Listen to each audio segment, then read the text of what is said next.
Bom, gente, vamos falar agora de um processo fundamental em biologia, que é o enovelamento proteico.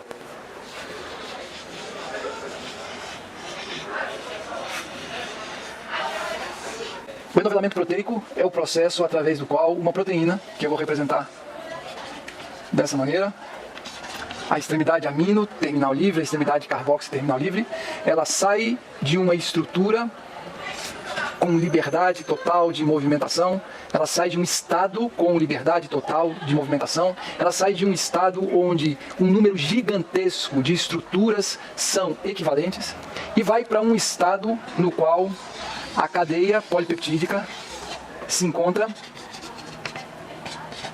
dobrada numa estrutura aproximadamente esférica, globular, e nesse estado o número de estruturas é extremamente restrito. Esse fenômeno a gente chama de enovelamento.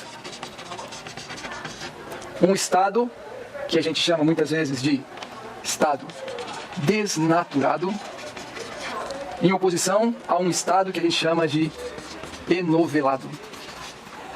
Um estado onde o número de estruturas é extremamente grande e você não consegue apontar uma estrutura predominante. E aqui um estado que a gente muitas vezes diz composto por uma estrutura tridimensional específica.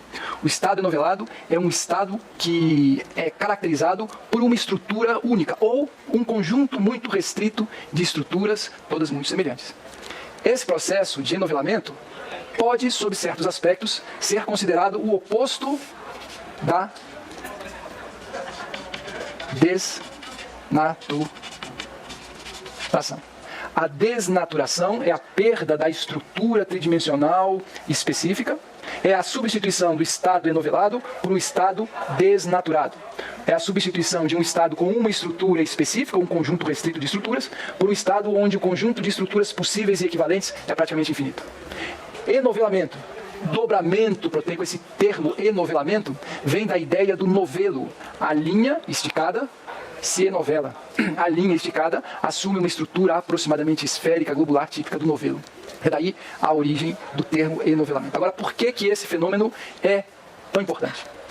Porque, via de regra, essa estrutura aqui, ou o estado desnaturado das proteínas, ela não tem atividade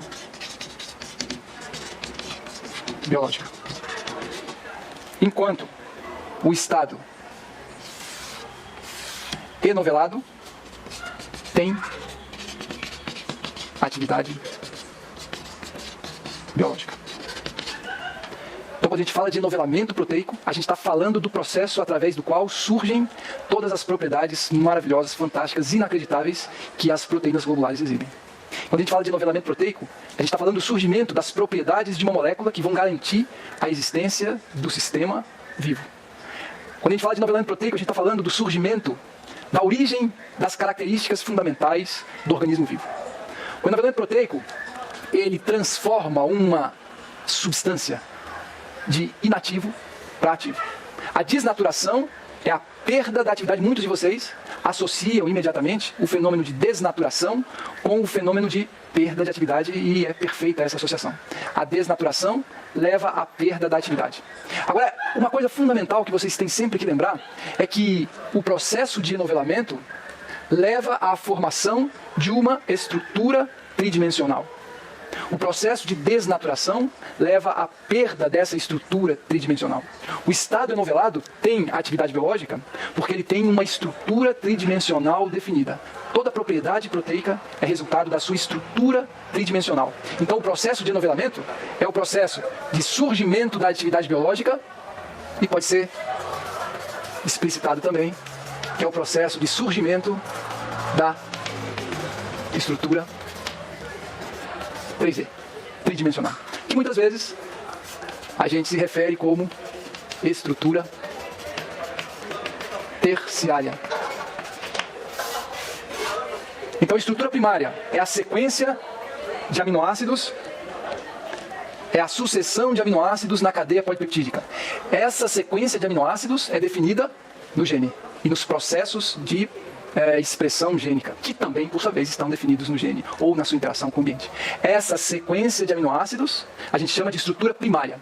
Quando essa sequência de aminoácidos faz a cadeia principal se enovelar formando uma hélice, ou melhor, vou usar outro termo, se torcer formando uma hélice, uma alfa-hélice, ou fazer um zigue-zague irregular formando uma fita beta, a gente diz que surgiu a estrutura secundária, que formalmente é um tipo de estrutura tridimensional, mas ela está um nível abaixo do verdadeiro surgimento de estrutura tridimensional, ou seja, uma proteína se enovelando e formando uma estrutura aproximadamente esférica, aproximadamente globular. É só aí, quando surge a estrutura 3D, a estrutura terciária, a estrutura tridimensional, que ocorre o surgimento da atividade biológica. Essa é a regra fundamental para o conjunto de proteínas. Então, o surgimento da estrutura terciária leva ao surgimento da atividade biológica. Agora, qual é o princípio fundamental da biologia molecular? Essa estrutura tridimensional provoca, ou é a origem do surgimento da atividade biológica. E essa estrutura tridimensional, que resulta nessa atividade biológica específica, essa estrutura tridimensional é resultado da sequência de aminoácidos, que é resultado da sequência de nucleotídeos do gene. Então você já se perguntar por que uma proteína como a miosina é diferente, ou faz coisas diferentes e tão diferentes do que uma proteína que é uma enzima da via glicolítica, como a glicoquinase? Por que a miosina é diferente da glicoquinase? Ou por que a miosina é diferente da actina? Ou por que a miosina é diferente de um anticorpo? Ou por que a insulina é diferente de um canal transportador de sódio? Por que uma proteína é diferente da outra? Por que uma proteína tem propriedades diferentes da outra? Primeira resposta, porque elas têm estruturas terciárias diferentes. Elas têm formas tridimensionais diferentes. Elas são glóbulos com cavidades e protuberâncias diferentes. É daí que surge a propriedade, a atividade biológica diferente. Agora, por que elas têm formas tridimensionais diferentes? Porque elas têm sequências de aminoácidos diferentes. Então, se você for olhar a sequência de aminoácidos da glicoquinase, é diferente da sequência de aminoácidos da piruvato quinase. São proteínas, são enzimas que catalisam etapas diferentes. Todas as consequentes estruturas tridimensionais diferentes são, via de regra, resultado de sequências de aminoácidos diferentes. E por que duas proteínas têm sequências de aminoácidos diferentes? Porque elas têm genes diferentes. E aí a gente chega na origem de tudo, a sequência de nucleotídeos definindo a sequência de aminoácidos definindo estruturas tridimensionais diferentes, tridimensionais diferentes, levando a propriedades, atividades biológicas diferentes. E assim a gente monta um sisteminha com diferentes potencialidades, com diferentes capacidades. Ok? Em todos esses exemplos, a gente fala obrigatoriamente de enovelamento. A proteína tem que sair de um estado onde ela é uma mera fita, uma mera sequência de aminoácidos e tem que assumir uma estrutura tridimensional única. Só aí que surge a atividade biológica. Então o fenômeno de enovelamento é essencial.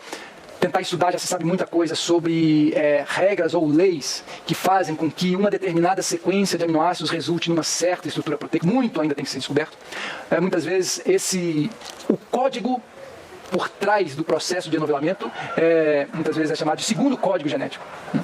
Não agora coda um aminoácido, mas agora estrutura linear, sequência de aminoácidos definindo uma estrutura tridimensional específica. Muitas vezes se refere a isso como a quebra do segundo código. Quando a gente souber todas as leis que nos permitam, sabendo a sequência de aminoácidos, prever com precisão a estrutura tridimensional resultante, a gente vai ter quebrado ou decodificado o segundo código genético. Ok? A gente sabe muita coisa, mas ainda falta muita coisa. Uma outra etapa é descobrir, com uma certa estrutura tridimensional, qual vai ser a atividade. Essa é a segunda etapa de um campo da biologia molecular chamado engenharia de proteínas, que é muito interessante. O que eu quero falar para vocês agora é qual é o princípio mais fundamental que a gente deve ter em mente quando pensar em enovelamento proteico. Qual é o princípio mais básico quando a gente pensa em uma proteína saindo do ribossomo, encontrando o citossol, está sendo agora uma nova entidade citossólica no ambiente celular, e ela agora vai se enovelar. Antes, eu preciso relembrar uma propriedade muito interessante dos aminoácidos. Presta atenção. Eu vou desenhar dois aminoácidos aqui. Essa aqui é a fenilalanina. E vou desenhar um outro aminoácido aqui, que é o aspartato. Vocês vejam uma parte que é igual e a quarta ligação do carbono alfa é a parte que varia, isso a gente já discutiu, o que torna um aminoácido diferente do outro, é essa quarta ligação, o resto é igual. Especificamente esses dois exemplos. Uma característica, uma diferença marcante entre essa cadeia lateral, a da fenilalanina, CH2, e um anel benzênico, e o aspartato, CH2C, e O-, uma característica físico-química que é diferente desses dois exemplos, é a polaridade. A fenilalanina tem uma cadeia lateral só de carbono e hidrogênio. O aspartato tem um C, O-. A fenilalanina tem uma cadeia lateral só de carbono e hidrogênio sem carga. O aspartato tem uma cadeia lateral que tem oxigênio e tem uma carga verdadeira negativa. A fenilalanina tem uma cadeia lateral com igual distribuição eletrônica entre as partes. Essa cadeia lateral da fenilalanina, ela pode ser dita uma estrutura apolar. Já a cadeia lateral do aspartato, essa é uma cadeia lateral onde a distribuição eletrônica é marcantemente diferente da distribuição de cargas positivas. Além disso, ela tem uma carga verdadeira negativa. Então essa cadeia lateral do aspartato é evidentemente uma estrutura polar. Polar e carregada. A cadeia lateral da fenilalanina é neutra e apolar. Essa é a característica fundamental que difere entre as cadeias laterais do aspartato e da fenilalanina. A gente pode até verificar experimentalmente essa característica diferente entre esses dois aminoácidos.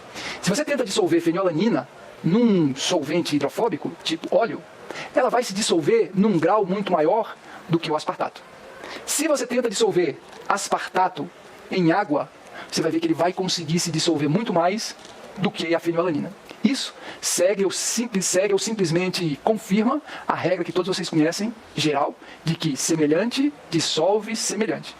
A fenilalanina, por ter um caráter mais apolar do que o aspartato, ela preferencialmente se dissolve em ambientes apolares, em solventes apolares.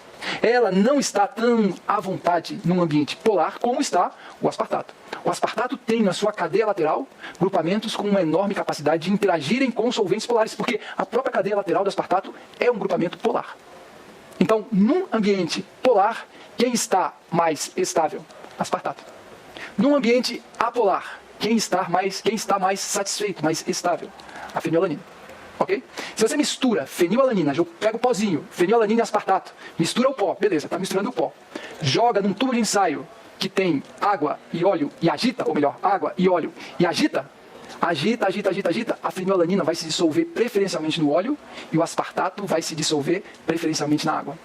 Estabelecer interações com o óleo é o estado mais favorável para a fenilalanina. Estabelecer interações com a água é o estado mais favorável para o aspartato. Tá certo? Tudo isso que eu falei traz a ideia fundamental de diferenciação de moléculas em dois grupos, polares e apolares.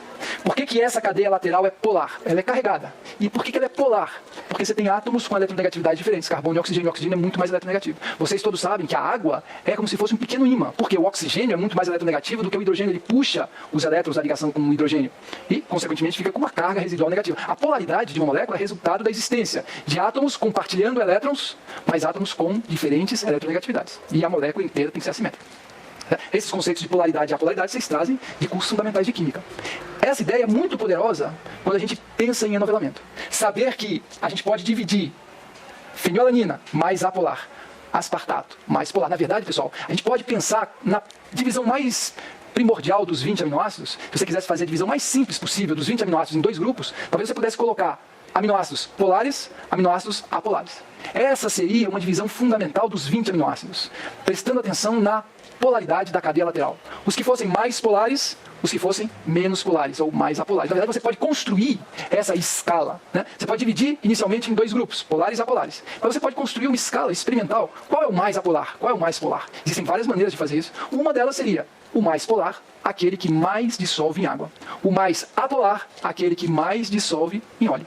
Desse jeito você constrói uma tabela onde você hierarquizou os 20 aminoácidos com relação a uma característica. Polaridade ou apolaridade. Em termos gerais, a gente pode dividir como um primeiro passo da construção dessa escala, pega os 20 aminoácidos. Quais que tem mais jeitão de entrar aqui no apolar, como a fenilalanina? Quais que tem mais características que o levariam ao grupo polar do aspartato? Tá certo? Analisando a estrutura da cadeia lateral, você pode fazer uma previsão rudimentar, né? Uma proposta rudimentar. Tudo bem? E aí, Crescido? Senta aí. Cadê seus colegas? Não.